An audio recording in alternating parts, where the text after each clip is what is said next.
አይትግመትን ብብዝሒ ቃላት አይትውሰንን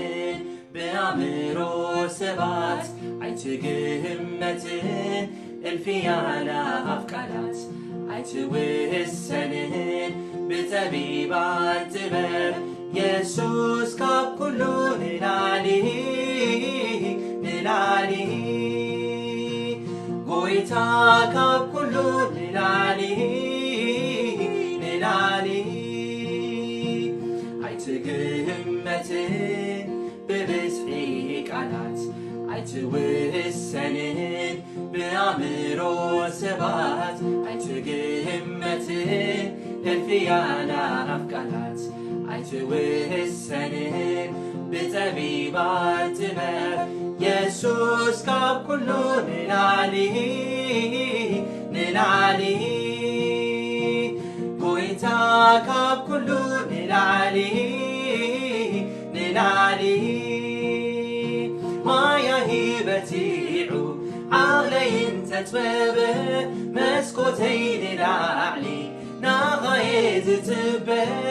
ኢየሱስ ካብ ኩሉ ንላዕሊ ነገሥታት በቲዖም ንለይ ተተንስኡ ቲፈቃር ኣምላኸይ ልዕሊ ሓያላን እዩ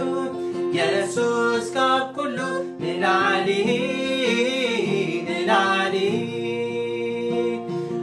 አይትግመትን ብብዝሒ ቃላት አይትውሰንን በአእምሮ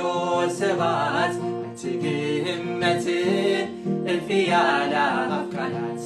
አይትውሰንን ብጠቢባን ጥበብ ኢየሱስ ካብ ኩሉ ንላዕሊ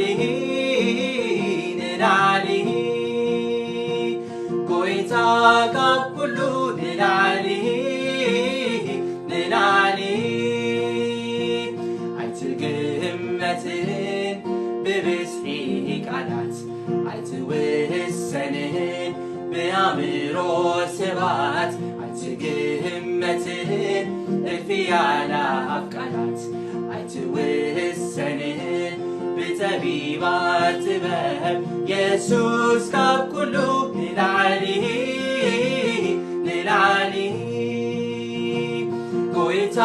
ካብ ኩሉ ንላዕሊ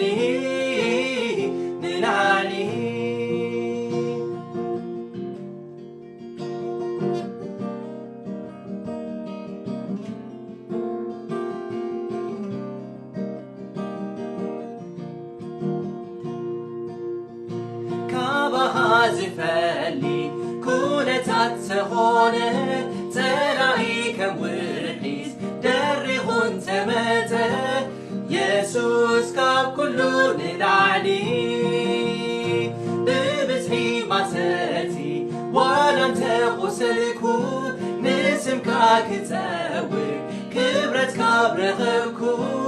ኢየሱስ ካብ ኩሉ ንላዕሊ አይትግመትን ብብዝሒ ቃላት አይትውሰንን በአእምሮ ሰባት አይትግመትን እልፍ ያእላፍ ቃላት አይትውሰንን ብጠቢባን ጥበብ ኢየሱስ ካብ ኩሉ ንላዕሊ ጎይታ ካብ ኩሉ ንላዕሊ አይትግመትን ብብዝሒ ቃላት አይትውሰንን በአእምሮ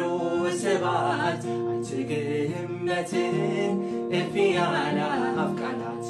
አይትውሰንን ብጠቢባን ጥበብ ኢየሱስ ካብ ኩሉ ንላዕሊ ጎይታ ካብ ኩሉ ንላዕሊ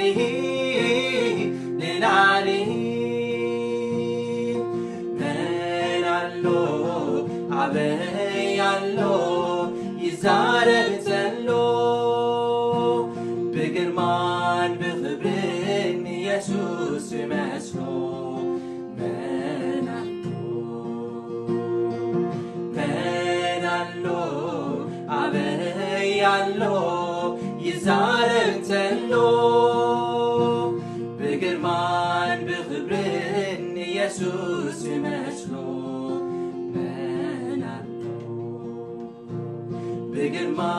ማን ብኽብርን ኢየሱስ መስሎ